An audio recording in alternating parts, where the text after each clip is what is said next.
오늘 있었던 정치권 뒷이야기 들어보는 정치톡톡 시간입니다. 선한빛 기자 나왔습니다.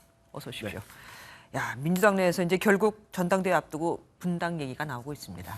네, 이번 민주당 전당대회 최대 관전 포인트는 단연 이재명 대 비이재명이라고 말씀을 드릴 수 있겠습니다. 네. 그 관점에서 이야기를 좀 풀어볼까 하는데요.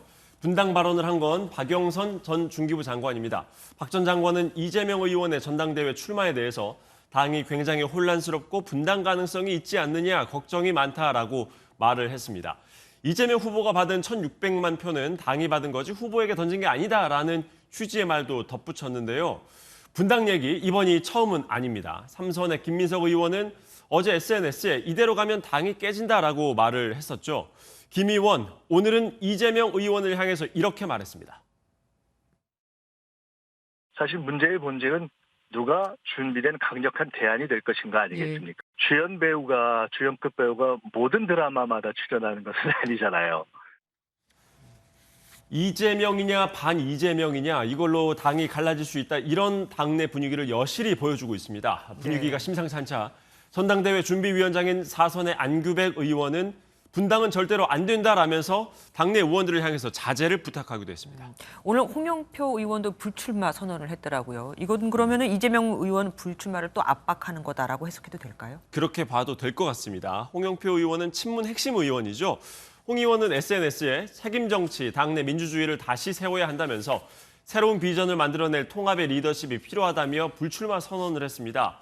홍 의원이 언급한 책임 정치 그리고 새로운 비전, 이런 단어들은 사실상 이재명 의원을 겨냥해서 불출마를 종용하는 단어다라고 해석을 할 수 있습니다. 네. 친문 핵심인 전해철 의원에 이어서 홍영표 의원까지 불출마를 하게 된 건 이재명 의원 입장에서는 부담스러운 대목임은 분명합니다.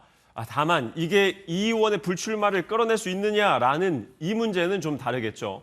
후보 등록이 7월 중순인데 아마 이 의원은 막판에 가서야 공식 입장을 낼 것으로 보입니다. 네, 이러다가 뭐 경쟁자 다 안 나오고 혼자 남겠습니다. 이 의원 혼자. 지금 거론되는 후보들이 여러 명이어서요. 아마도 뭐 혼자 출마하는 일은 없을 것 같은데 분명히 비이재명계에서 이재명계를 향한 압박으로는 느낄 수 있을 것 같습니다. 네.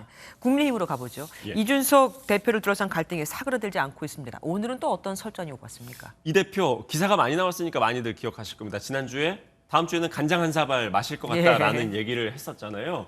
간장에서의 장이 장제원 의원을 지칭한 말이었는데 이 대표의 장의원 견제 발언이 이어졌습니다. 이 대표는 SNS에 시사 패널들은 누구를 비판하더라도 편하게 말씀하라라고 말을 했는데요. 이게 무슨 말인지는 이 글 아래에 링크가 걸어져 있는 기사를 봐야 알 수 있습니다.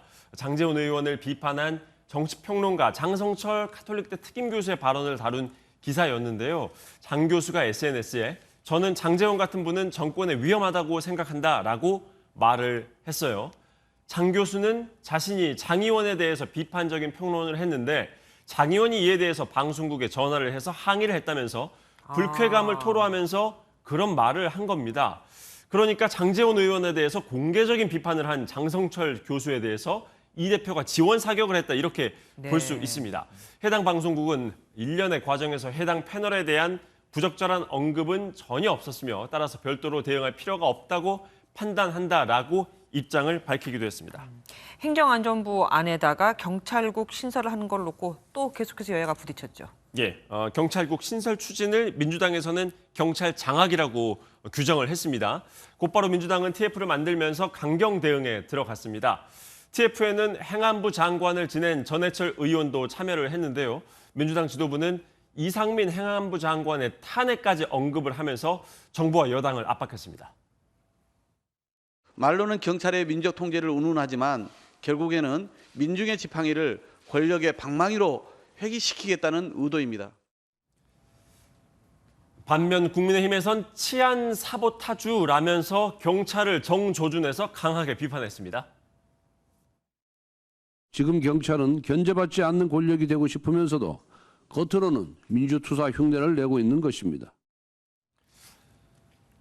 민주당이 이른바 검경농단에 대해서는 강경 대응하겠다는 방침이어서요. 양당이 당장 풀어야 할 숙제인 국회 원구성 등 협상 문제, 여야 협치는 당분간 있기 힘든 상황이 되지 않을까 싶습니다. 검경농단. 요즘엔 진짜 정치권에서 새로운 단어들이 참 많이 나옵니다. 네.